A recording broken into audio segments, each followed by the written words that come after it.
Assalamualaikum warahmatullahi wabarakatuh. Thank you, Mark. Distinguished guests, ladies and gentlemen. It is with great pleasure that I introduce to you Mr. Khalid Al-Ahmadi. Mr. Khalid is the Chief Investment Officer of AlMadina Investment. He has been the architect of some of the investment structures done in Oman. Among the landmark transactions were the Tilal Real Estate Fund. That was the only real estate fund that was launched in Oman till today. It is only apt that we have him here to share with us his valuable experience on this landmark transaction. Ladies and gentlemen, please join me in welcoming Mr. Khalid. بسم الله الرحمن الرحيم مرة ثالثة الصلاة والسلام على سيدنا محمد وعلى آله الطيبين الطاهرين اللهم علمنا ما ينفعنا وانفعنا بما علمتنا وزدنا علما.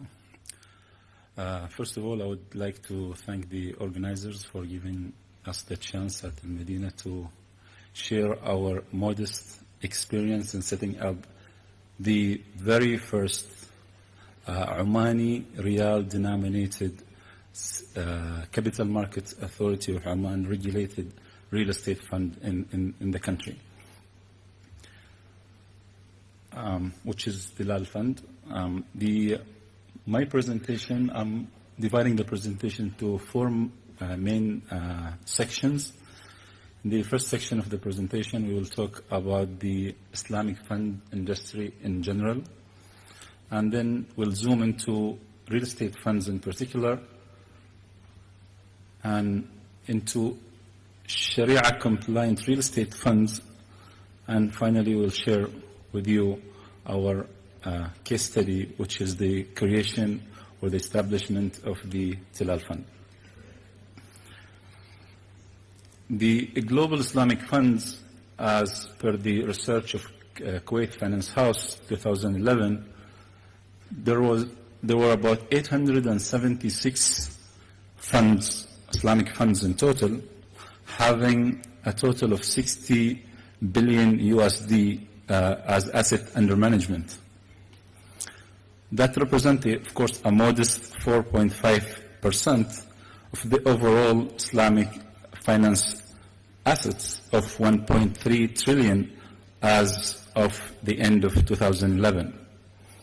However, this number is expected to grow by the end of this year to about 63.5 billion US dollar, of course, fueled by the economic growth of all this oil producing and commodity based economies, as well as by the number of countries just like Oman, other countries where the Islamic finance is being introduced and more of Islamic banking and finance activities is taking place all over the globe. That 63.5 is represent about 3.9% still of the total expected Islamic assets by the end of this year, which is expected to reach $1.6 trillion by end of 2012. Again, we can see from this chart here that the Islamic banking assets still dominate the Islamic finance industry, recording around 80% of the total assets of the Islamic finance industry. As per the asset classes distribution of the Islamic funds, of course, equities dominate the Islamic funds with about 47% of the asset under management is mainly in equity side. Money market funds accounts for about 22%, whereas the real estate funds at 9% of the total asset under management in the Islamic funds. As for the performance, the real estate funds come second after the Sukuk funds of last year of 2011. There was 6% average return for Sukuk funds compared to an average return of real estate funds of about 4.4%.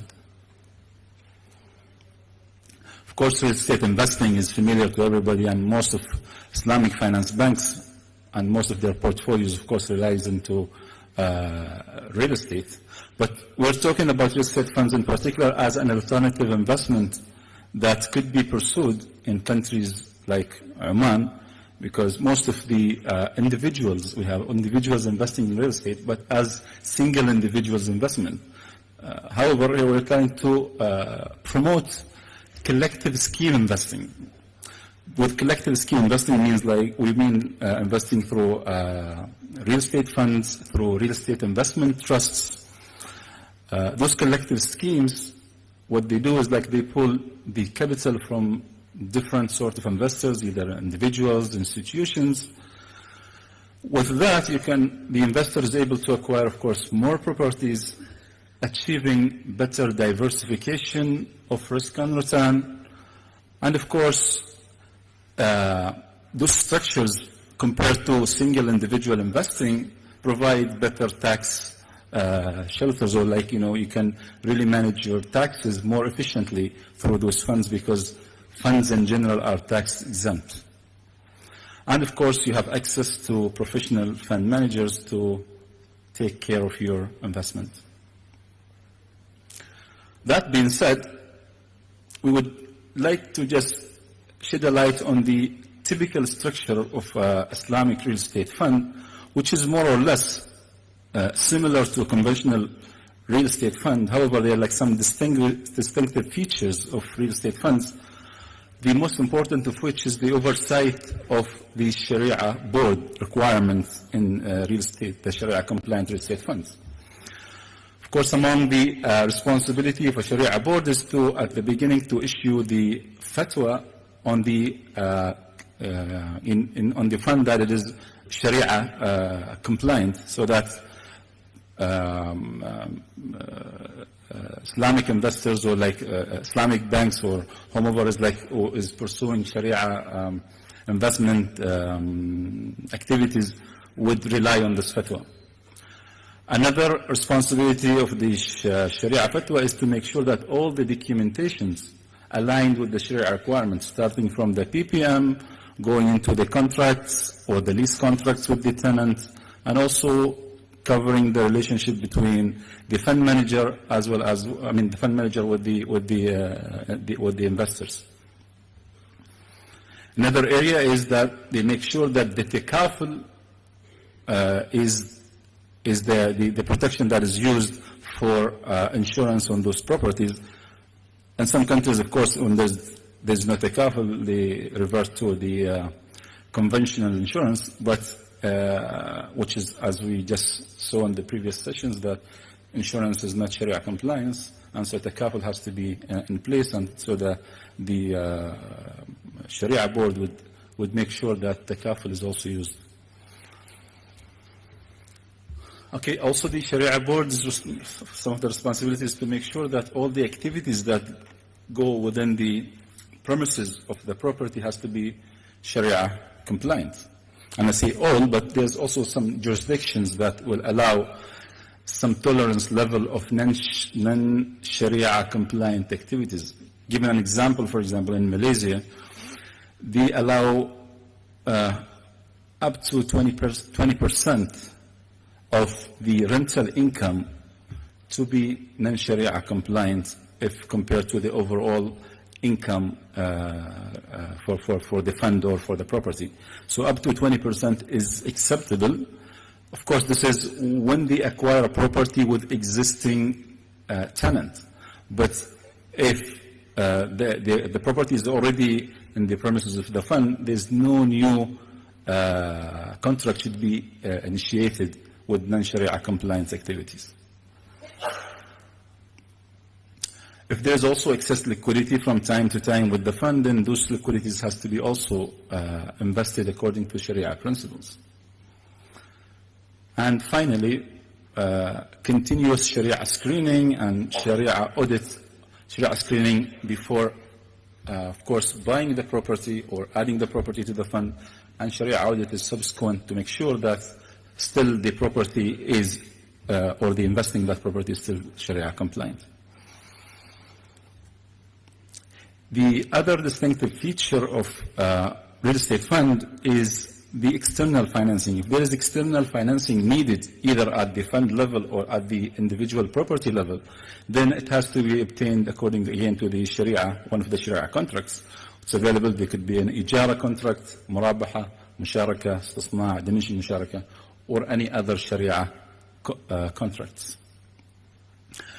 As for the relationship between the fund manager and the investors or the capital providers, there are, of course, many different Sharia contracts that can be adopted or applied.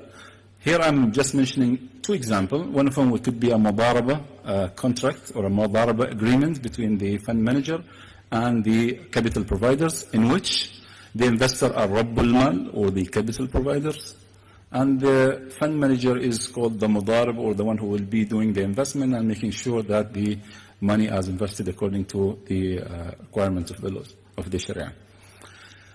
Profit sharing is based on a predetermined profit sharing ratio. So before getting into the agreement, there will be an agreement between the fund manager and the capital providers as how the profit will be shared, and that has to be fixed at the beginning before any investment is done, so everybody knows by the time the profit is made how much is for the capital providers and how much is for the fund manager. As for the losses, according to this contract, losses is all borne by the capital provider, because this is a mudaraba, and so the capital provider would bear the loss, whereas the mudarab only loses his efforts. It's not only, of course, efforts and time spent on that is also is very valuable. But anyways, in terms of monetary loss, all the monetary loss goes to the capital providers, but not the fund manager.